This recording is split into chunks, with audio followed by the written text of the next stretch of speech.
సభ్యుల్ని కానీ ప్రశ్నిస్తారో, గతంలో ప్రశ్నించారో వాళ్ళందరినీ వేధించడం, వాళ్ళ మీద తప్పుడు కేసులు నమోదు చేయడం, జైళ్ళకి పంపించడం అనేటువంటిది ఆనవాయితీగా మారిపోయింది.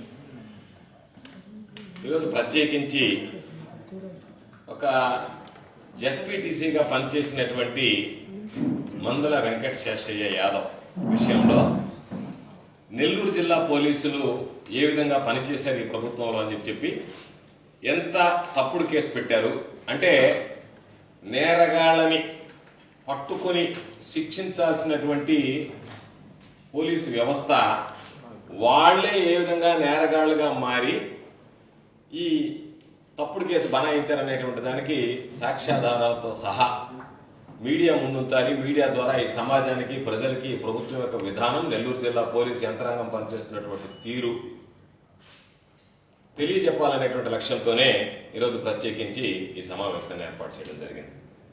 ఇందులో భాగంగా జరిగినటువంటి ప్రతి అంశము ఒక్కొక్కటిగా మీకు నేనే చూపిస్తాను. ఆ తర్వాత అసలు ఎంత దారుణంగా జిల్లా పోలీసు వెంకటాచలం సిఐ సుబ్బారావు కానీ, అక్కడ ఉన్నటువంటి ఆర్ఐ కానీ వ్యవహరించారు. దీనికి సంబంధించి జిల్లా ఎస్పీ గారు ఏమాత్రం పట్టించుకోకుండా, అసలు తాను పట్టనట్టుగా, తాను ఈ జిల్లాలో ఎస్పీగా పనిచేస్తున్నట్టే లేకుండా ఎంత నింపాదిగా వ్యవహరిస్తున్నాడు అనేటువంటి దానికి ఈ కథనం ఒక ఉదాహరణ. అందుకనే ఈరోజు ఒక్కసారి చూస్తే మీకు క్లుప్తంగా తెలియజేస్తాను. ఇది శేషయ్య మీద ఇచ్చినటువంటి ఎఫ్ఐఆర్, కట్టినటువంటి ఎఫ్ఐఆర్. ఇది ఈ ఎఫ్ఐఆర్లో మీరు ఎక్కడ కూడా చూడొచ్చు. ఈ ఎఫ్ఐఆర్ నెంబర్ వచ్చి 263/2024, సెక్షన్స్ వచ్చి 69, 308 351 ఆఫ్ బిఎన్ఎస్. కంప్లైనెంట్ వచ్చి మోడిన శ్రావణి, అక్యూజ్డ్ వచ్చి వెంకట శేషయ్య. దీనికి సంబంధించిన దాంట్లో ఆమె ఇచ్చినటువంటి కంప్లైంట్ ఒకసారి చూస్తే, ఆ కంప్లైంట్లో ఆమె మొత్తం ఇచ్చినటువంటి ఫిర్యాదులో ప్రధానంగా చెప్పింది ఏంటంటే, నా భర్త తాలూకు ఉద్యోగం నాకు ఇప్పించేటట్లు, డెత్ బెనిఫిట్స్ మొత్తం మా అత్తమామలకి ఇచ్చేటట్లు మధ్యస్థం చేసి, తను చెప్పినట్టు వినకపోతే ఉద్యోగం రాకుండా చేస్తాను అని బెదిరించి, ఖాళీ స్టాంప్ పేపర్ల మీద, తెల్ల కాగితాల మీద సంతకాలు కూడా బలవంతంగా వెంకట శేషయ్య తీసుకున్నాడు. అది ప్రధానమైనటువంటి కంప్లైంట్, ఆమె ఇచ్చినటువంటి కంప్లైంట్. నన్ను లొంగ తీసుకున్నాడు అని. ఆ తర్వాత 2022 సంవత్సరం డిసెంబర్ నెలలో సూళ్లూరుపేటలో నాకు ఉద్యోగం రాగా పిల్లల్ని తీసుకుని అక్కడే కాపురం ఉంటున్నాను. అంటే 2022కు ముందు ఈ సంఘటన జరిగింది. 2022 ముందు ఖాళీ పేపర్ల మీద నా దగ్గర సంతకాలు తీసుకుని నన్ను ఇబ్బంది పెట్టాడు అని చెప్పి ఆమె ఇచ్చినటువంటి కంప్లైంట్. ఆ తర్వాత దాని మీద ఎఫ్ఐఆర్ కట్టారు. ఎఫ్ఐఆర్ నెంబర్ చెప్పాను. ఇది రిమాండ్ రిపోర్ట్, కోర్టుకి వాళ్ళు రిమాండ్ చేసేటప్పుడు పంపించినటువంటి రిమాండ్ రిపోర్ట్. ఈ రిమాండ్ రిపోర్ట్ దగ్గరికి వచ్చేటప్పటికి, ఈ రిమాండ్ రిపోర్ట్ కేసుకు వెళ్ళారు. ఇదే కేసుల మీద పెట్టారు, మ్యాజిస్ట్రేట్ గారి ముందు పెట్టారు. మ్యాజిస్ట్రేట్ గారు ఏం రాశాడంటే, ప్రొడ్యూస్డ్ 24/12/2024 ప్రొడ్యూస్ ఎట్ 2 AM, అంటే అర్ధరాత్రి దాటిన తర్వాత వేకుజామున 2 గంటలకి నా ముందు ప్రొడ్యూస్ చేశారు. రిటర్న్ తిప్పి పంపించేశాను. కారణం ఏంది? Ingredients under section 64, 308(2) and 351(2) not attract as per remand report. మీరు పంపించినటువంటి రిమాండ్ రిపోర్ట్ ప్రకారము మీరు పెట్టినటువంటి సెక్షన్లు వర్తించవు అని చెప్పి రాశాడు. మళ్ళీ ఏం రాశాడు కిందగా, మెటీరియల్ ఎవిడెన్స్, సెకండ్ పాయింట్ చూడండి, material evidence not available against accused. అక్యూజ్డ్కి సంబంధించినటువంటి మెటీరియల్ ఎవిడెన్స్ ఏది కూడా మీరు ప్రొడ్యూస్ చేయలేకపోయారు అని చెప్పి రాశాడు. ఆ తెల్లవారి రీసబ్మిట్ చేశాడు. ఎవరు? ఈ సిఐ. రీసబ్మిటెడ్ అని రాసి, in this case the documents in which the accused obtained signatures of the complainant are also seized, which are the crucial material evidence in this case. Hence pray the honourable court to remand the accused.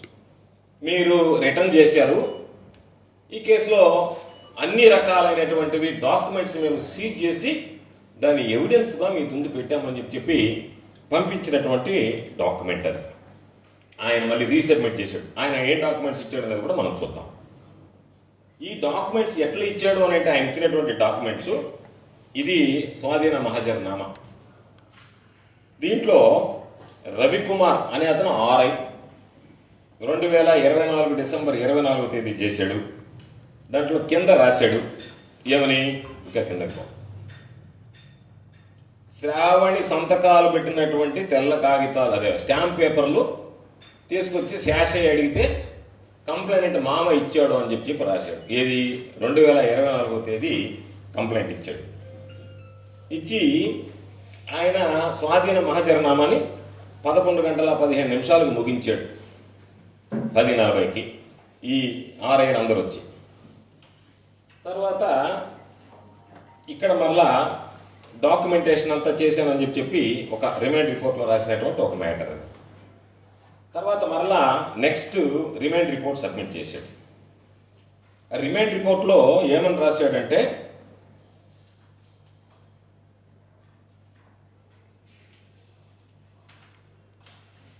ఈ documents నేను seize చేశానని చెప్పి మహాజర్నామాలో document seize చేసిన డాక్యుమెంట్లు stamp paper ఇది crucial evidence. ఇది ఆయన ఆమె దగ్గర స్టాక్ డేట్ ఎంత ఉందో చూడండి. దాని మీద 15/11/2022 తేదీతో బాలాజీ సింగ్ లోక్నాథ్ సింగ్ అనేటువంటి వ్యక్తి దగ్గర, కోవూరు స్టాంప్ వెండర్ దగ్గర మోదిన శ్రావణికి ఉన్నటువంటి ఒక డాక్యుమెంట్ అది. దాని నెంబరు AL 860784.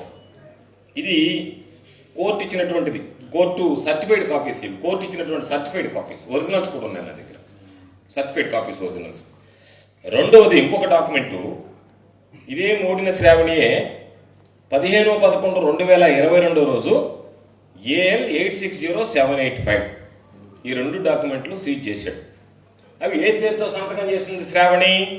15/11/2022 తేదీతో ఆమె సంతకం పెట్టించినటువంటి డాక్యుమెంట్లు ఇవి. శేషయ్య బలవంతంగా ఆమె చేత 2022 15/11 సంతకం పెట్టించి ఆమెను లొంగ తీసుకోవడం కానీ, మెటీరియల్ ఎవిడెన్స్ లేదంటున్నాడు కాబట్టి మ్యాజిస్ట్రేట్ గారు ఇదిగో మా దగ్గర ఉన్నటువంటి మెటీరియల్ ఏంటంటే 15/11/2022 రోజు శేషయ్య బలవంతంగా ఆమె చేత సంతకాలు పెట్టించుకున్నటువంటి స్టాంప్ పేపర్ల తాలూకు అని చెప్పి ఆయన దాన్ని ప్రొడ్యూస్ చేశారు. దీనివల్ల శేషయ్యకి జ్యుడిషియల్ రిమాండ్ ఇచ్చేటప్పుడు ప్రైమా ఫేసి కేసు ట్రేస్ అయింది. మెటీరియల్ ఎవిడెన్స్ లేదన్నాము, మీరు మెటీరియల్ ఎవిడెన్స్ ప్రొడ్యూస్ చేశారు కాబట్టి జడ్జి గారు రిమాండ్ ఇచ్చాడు. జడ్జి గారు ఇప్పుడు దాకా జడ్జి గారు ఇచ్చినటువంటి రిమాండ్ కూడా ఇక్కడే ఉంది. జడ్జి గారు రిమాండ్ ఇచ్చాడు. ఎప్పుడు దాకా ఇచ్చాడు? ఇక్కడ రాశాడు, perusal the material submitted before me with the remand report. Hence accused is remanded to judicial custody till 6/1/2020. 6/1/2025 వరకు మీరు పంపించినటువంటి మెటీరియల్ నేను పర్సూ చేసినాను, అట్రాక్ట్ అవుతున్న ప్రొవిజన్స్. నిన్న మీరు ఎవిడెన్స్ ఏమీ లేదు కాబట్టి రిటర్న్ చేసినాను, ఇప్పుడు నేను రిమాండ్ ఇస్తున్నాను అని చెప్పాడు. ఇక్కడ ఎంత దారుణమైనటువంటి పని చేసింది పోలీస్ అంటే, ఆ డాక్యుమెంట్స్ ఏదైతే నేను చెప్పినటువంటి ఈ రెండు డాక్యుమెంట్స్ నేను ఏదైతే మీకు చూపించానో, స్టాంప్ పేపర్లు ఏదైతే మీకు చూపించానో, AL 860784 AL 860785 ఈ రెండు డాక్యుమెంట్లు. దీన్ని అసలు ఎప్పుడు వచ్చాయి, ఎట్టిచ్చారని చెప్పి ఆయన అడిగాం. ఎవరిని? సబ్ రిజిస్ట్రార్ గారిని, అష్యూరెన్సెస్ కోవూర్ని. ఆయన ఇచ్చినటువంటి లెటర్ ఇది. ఏమని అంటాడంటే, లెటర్ డేటెడ్ 27/12/2024 RTA యాక్ట్ కింద ఇచ్చాడు. ఏమని? The applicant is informed that the applicant asked for some information regarding non judicial stamps of worth 50 rupees with serial numbers AL 860784 AL 860785. AL 860785కి సంబంధించినటువంటి evidence మీరు అడిగారు, ఎప్పుడు ఇచ్చారని. ఇవి లోక్నాథ్ సింగ్ అనేటువంటి స్టాంప్ వెండర్ కోవూరులో 23/12/2024 నాడు, 23 డిసెంబర్ 2024 నాడు మోడిన శ్రావణి వైఫ్ ఆఫ్ పెంచలే అనేటువంటి వాళ్ళకి అమ్మాడు. ఆ స్టాంప్ పేపర్ అమ్మిన డేటు 23/12/2024 లోక్ సింగ్ అనేటువంటి వాడు ఆ స్టాంప్ పేపర్లో శ్రావణికి అమ్మాడు. స్టాంప్ పేపర్ మీద డేట్ ఎప్పుడు ఉంది? 5/11/2022 15/11/2022. అంటే స్టాంపులు అమ్మిందేమో 15/11/2022 డేట్ స్టాంప్ పేపర్ మీద ఉంది. ఎందుకు పెట్టారు ఇది? ఆ రోజు స్టాంప్ ఎవిడెన్స్ లేదన్నాడు కాబట్టి శాషయ్య దగ్గర ఎవిడెన్స్ కావాలి కాబట్టి 15/11/2022 పెట్టాడు. రిజిస్టర్ ఏమని ఇస్తున్నాడు క్లియర్గా? ఈ స్టాంపులు 23/12/2024 శ్రావణి అనేటువంటి ఆమె ఈ రెండు స్టాంపులు కూడా 860784 కానీ 860785 కానీ 23/12/2024 రోజు స్టాంప్ వెండర్ ఎవరైతే ఉన్నాడో ఆయన దగ్గర నుంచి కొన్నది. ఏది? లోక్నాథ్ సింగ్ దగ్గర నుంచి కొన్నది అని అంటూ ఇంకొక మాట అంటాడు. అసలు ఆ లోక్నాథ్ సింగ్ ఎప్పుడు ఇచ్చాం మేము అంటే ఆఫీసు సబ్ రిజిస్టర్ 31/7/2024 రోజు ఇచ్చాము అన్నాడు. అంటే సబ్ రిజిస్టారు స్టాంప్ వెండర్కి ఇచ్చినటువంటి డేటు 31/7/2024. స్టాంప్ వెండర్ మోడిన శ్రావణికి ఇచ్చినటువంటి డేటు 23/12/2024. కానీ స్టాంప్ పేపర్ మీద ఉన్న డేటు 15/11/2022. అంటే ఎంత 2 సంవత్సరాలు వెనక్కి వెళ్ళిపోయింది. 2 సంవత్సరాల ఒక్క నెల వెనక్కి వెళ్ళిపోయింది. 15/11/2022 ఇక్కడ ఉంది స్టాంప్ నెంబరు. అది ఉంటే అక్కడ రాసేది చూడండి, 860784 860785 sold to B Shravani by B Loknath Singh stamp vendor on 23/12/2004 to Modina Shravani wife of late Penchalaiah Venkatachalam village and this office given stamps to stamp vendor on 31/7/2024. ఇస్తే దీనికి సంబంధించినటువంటి దాంట్లో ఇంకొంచెం లోతుగా కూడా చూద్దాం అనుకున్నాం ఒకవేళ ఎట్లా జరిగిందనేది. ఒక్కసారి 23/12/2024 ఆ స్టాంప్ వెండర్ ఇచ్చినటువంటి ఎక్స్ట్రాక్ట్ ఎవరు? అతను లోక్నాథ్ సింగ్. అతను ఇచ్చినటువంటి అతను రిజిస్టర్లో రికార్డ్ చేసింది. అది ఏ డేట్తో రికార్డ్ చేశాడు? Serial number 25662567. ఈ రెండు ఏఎల్ 860784 కానీ 785 కానీ మోడిన శ్రావణికి 23/12/2024 రోజు అమ్మాడు అతను. అతని దగ్గర ఉండేటువంటి రికార్డు కాపీ ఆర్టీఐలో ఇచ్చినటువంటిది. నెక్స్ట్ లోక్నాథ్ సింగ్ కి రిజిస్టర్ ఎప్పుడు ఇచ్చాడు? Sub register B Loknath Singh కి సంతకం కూడా పెట్టాడు అతను 31/7/2024 రోజు ఇచ్చినటువంటి రిజిస్టర్లో వచ్చినటువంటి ఎక్స్ట్రాక్ట్. 31/7/2024 రిజిస్టర్ లోక్నాథ్ సింగ్ ఇచ్చాడు. అతను 23/12 ఇచ్చాడు. అతని దగ్గర ఉండేటువంటి రికార్డు కానీ రిజిస్టర్ కానీ అదే చెప్తున్నాయి. కానీ డాక్యుమెంట్ల దగ్గరికి వచ్చేటప్పటికి 15/11/2022 పేరుతో డాక్యుమెంట్ మారింది. అంటే నేను ఆ రోజు చెప్పాను, ఏమని చెప్పాను? నా సమక్షంలో జరిగింది. పాపం ఆ ఇంట్లో అసలు అత్తమామ అనేవాళ్ళు లేరు. స్వాధీన మహాజనామాలో రాశాడు ఏమని? అత్తమామ ఉన్నారని చెప్పి రాశాడు. అత్తమామల ఇంట్లో నేనే వెళ్ళి అక్కడ నేనే సాక్ష్యం, నేనే ఉన్నా. ఒక శాసనసభ్యునిగా, జిల్లా పరిషత్ చైర్మన్ గా పనిచేశా, రాష్ట్రానికి మంత్రిగా పనిచేశా, ప్రజాప్రతినిధిగా వ్యవహరించా, రాజ్యాంగ బాధ్యతలు నిర్వహించినటువంటి వాడిని, రాజ్యాంగ విలువలు తెలిసినటువంటి వాడిని, చట్టాన్ని న్యాయాన్ని గురించి అవగాహన కలిగినటువంటి వాడిని. నా కళ్ళ ముందే మీరు ఆ ఇంట్లో లేనటువంటి వాళ్ళని ఉన్నట్టుగా చిత్రీకరించి ఆ సర్టిఫికేట్ తీసుకుని పైపెచ్చు ఆ సిఐ సుబ్బారావు శాషేని బెదిరించాడు సంతకం పెట్టమని. ఆ ఇంట్లో కాగితాలు దొరికినట్టుగా.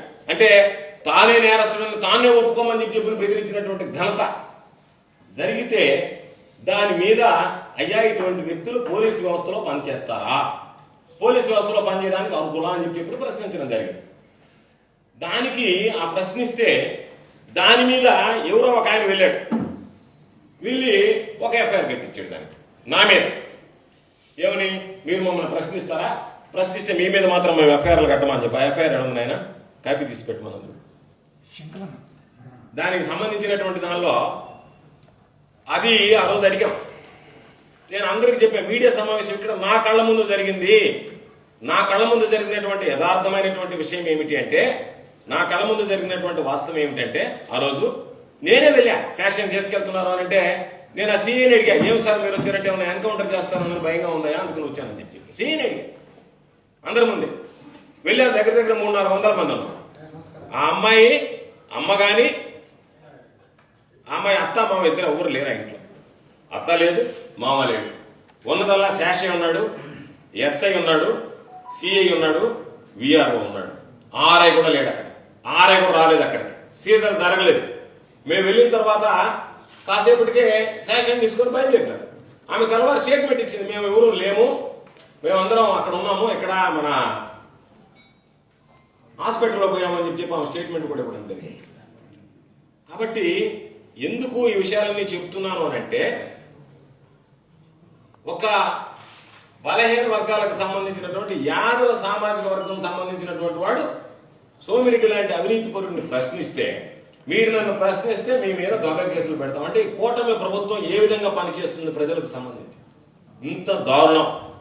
దీనికి ఈరోజు మనం చూస్తే, నేను మరలా చెప్తున్నా, ఒకవేళ ఈరోజు చేయకపోవచ్చు. అడిగితే అసలు ఎంత విచిత్రం అంటే ఈ కేసు వేదాయపాలెం పోలీస్ స్టేషన్లో కట్టారు నా మీద ఈ కేసు. ఈయనెవరో ఉప్పు పద్మయ్య అంట. ఈయన పోయి పాపం గోవర్ధన్ రెడ్డి గారు పోలీస్ ఇన్స్పెక్టర్ని బెదిరించేదని ఆయన కేసు పెట్టాడు నా మీద. ఎఫ్ఐఆర్ కట్టింది ఏంటంటే, ఎందుకు ఎఫ్ఐఆర్ అయిందా, ఏం ఎఫ్ఐఆర్ అయిందంటే ఎవరో ఉప్పు పద్మయ్య ఎకటాచలమైనా గోవర్ధన్ రెడ్డి అన్న పోలీసు వాళ్ళు మాట్లాడింది నాకు బాధేసిందని చెప్పి ఆయన కంప్లైంట్ ఇస్తే ఆయన కంప్లైంట్ మీద ఎఫ్ఐఆర్ కట్టించింది. అంటే ఎట్టుందంటే మీరు మాట్లాడతారా ఎఫ్ఐఆర్ వేసేస్తాం. ఈ కేసులకి, ఈ అరెస్టులకి, ఈ జైలుకి చాలా సందర్భాలు చెప్పాం. భయపడేటువంటి వాళ్ళకి కాదు, ఇప్పుడు భయపడటం లేదు. రేపు నా మీద కూడా ఏదైనా రకరకాల కేసులు బనాయించినా కూడా భయపడతానా? భయపడను. కాకపోతే నేను చెప్పేది ఏంటంటే, సోమిరెడ్డి లాంటి వాడి మీదనే ఇటువంటి దొంగ కేసు పెట్టినా కూడా దిక్కులేదు కదా, మీరు నేర్పించిందే కదా. ఎక్కడన్నా వ్యవస్థలో ఇంత దారుణంగా పోలీసులు వ్యవహరించినటువంటి సందర్భం ఎప్పుడన్నా చూసామా? ఇది నెల్లూరు జిల్లాలో పోలీసు వ్యవస్థకే మాయన మచ్చ లాంటిది కాదా?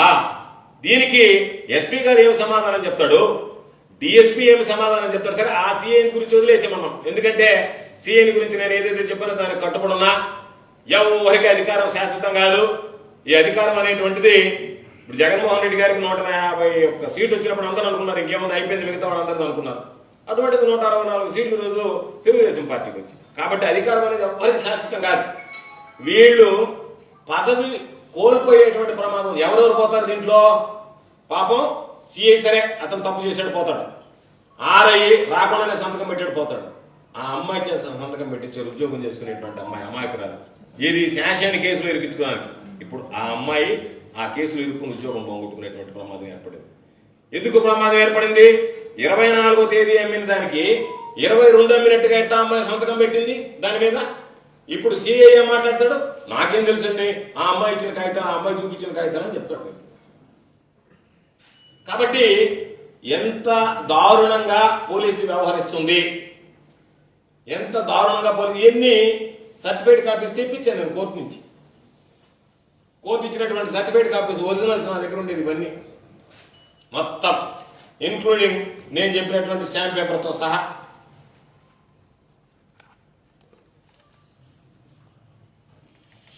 ఈ stamp paper court certified copy.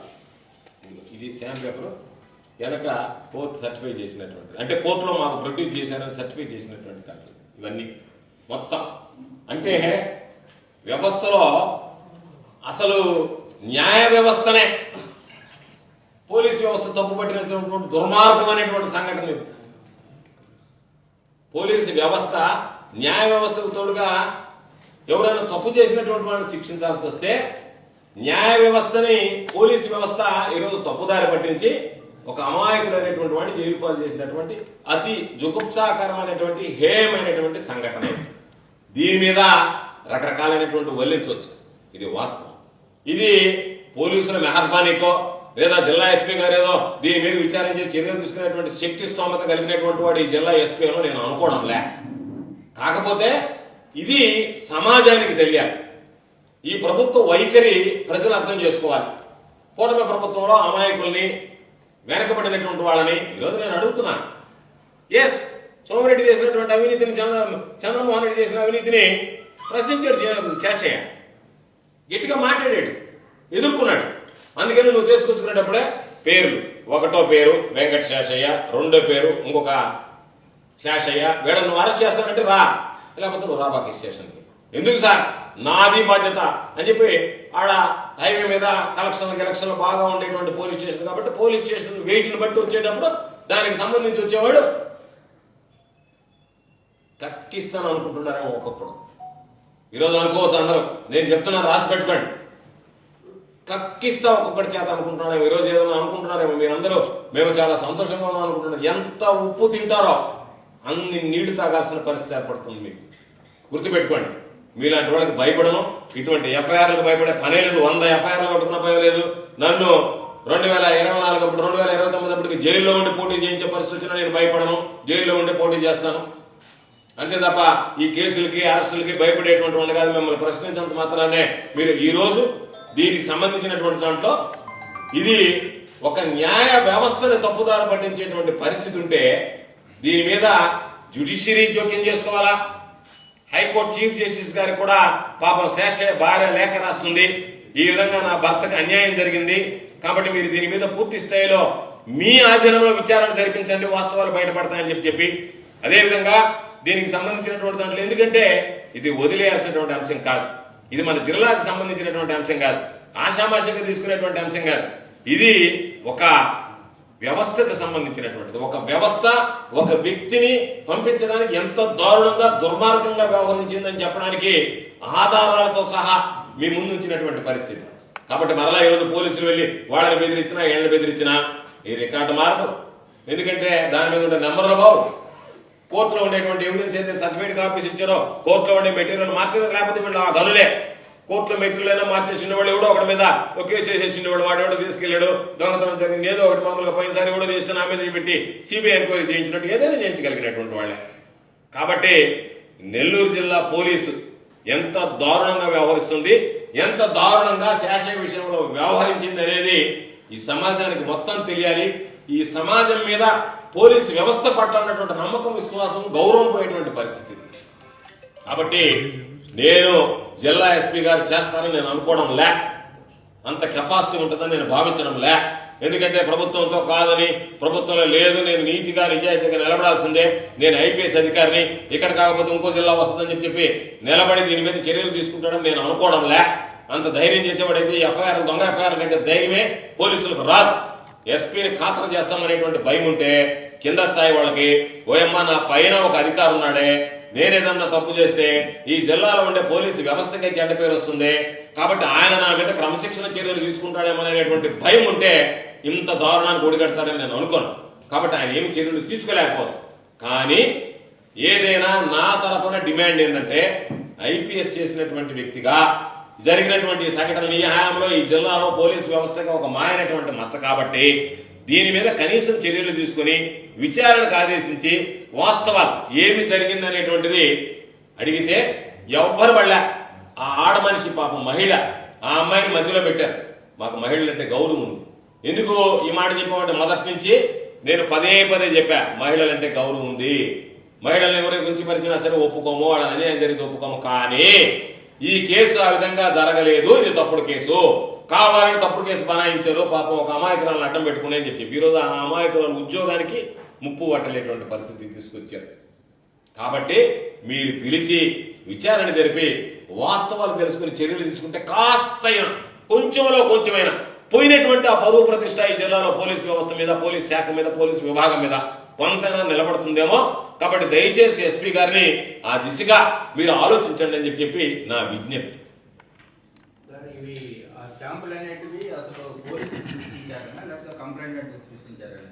పోలీసే complaint ఏమి సంబంధం? కంప్లైంట్ అంటే పాప అమాయకురాలు అంటున్నా నేను.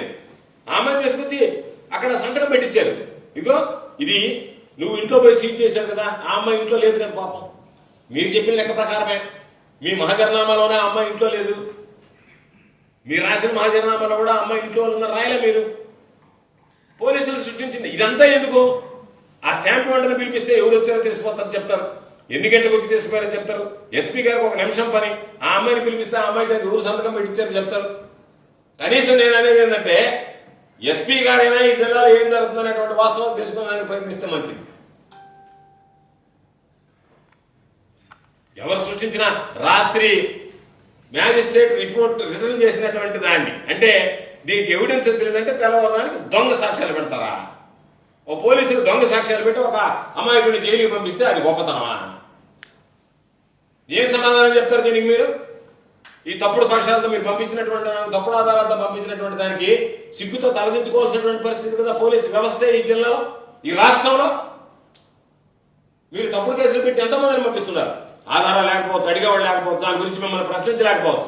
కానీ జరిగేటువంటి విషయాలు ఏమిటనేటువంటిది ప్రజలకు తెలియాల్సినటువంటి అవసరం ఉంది. కాబట్టి నేను ఈరోజు ప్రత్యేకించి ఈ ఆధారాలన్నీ సేకరించి, నా కళ్ళ ముందు జరిగినటువంటి అన్యాయం, అందుకే నేను మొదటి నుంచి చెప్పా, ఇది నా కళ్ళ ముందు నేను చూసినటువంటి అన్యాయం, నేరుగా నా ముందు జరిగినటువంటి నేరం. కాబట్టి దీన్ని విడిచిపెట్టనని చెప్పా. దాని మీద ఏం జరిగిందని చెప్పి లోతుగా ఈరోజు ఆరాధిస్తే జరిగినటువంటి సంఘటనలు నాకే ఆశ్చర్యానికి గుర్తుంది. మేము అనుకున్నది ఏంటంటే, ఏమన్నా పాత స్టాంపులు తెచ్చి పెట్టారేమో అనుకున్నాం. నిజంగా 2022 స్టాంపులు ఏదన్నా ఉంటే రిజిస్టర్లో ఆ స్టాంపులు ఏమన్నా పెట్టారో కోవూరు అనుకున్నాం. చూస్తే ఓయమ్మ అది కూడా దాన్ని మించినటువంటి నేరం ఇది. మేము అనుకున్నది సాధారణంగా కోవూరులో పాత స్టాంపులు దొరుకుతాయి, ఆ పాత స్టాంపులు తీసుకొచ్చి పెట్టారేమో అనుకున్నాం. పాత స్టాంపులు కాదు, కొత్త స్టాంపులకే పాత తేదీ చేసి పెట్టారు. ఇంత దారుణమైనటువంటి విషయం. అదే నేను చెప్పేది. తెల్లబోయేటువంటి విషయం ఏంటంటే, సాధారణంగా కోవూరులో ఒక ప్రతీతి ఉంది, పాత స్టాంపులు దొరుకుతాయి, ఆ పాత స్టాంపుల రికార్డుల పేరు రాసేస్తుంటారని చెప్పారు. అటువంటిది ఈ పోలీసు సుబ్బారావు ఒక అడుగు ముందుకేసి వెంకటాచలం సిఐ ఏం పర్లేదు ఎవరు లెక్క చేసేవాడు రా నేను పోలీసు వ్యవస్థలో ఉన్నానని చెప్పి కొత్త స్టాంపుకు పాత డేట్ వేసాడు.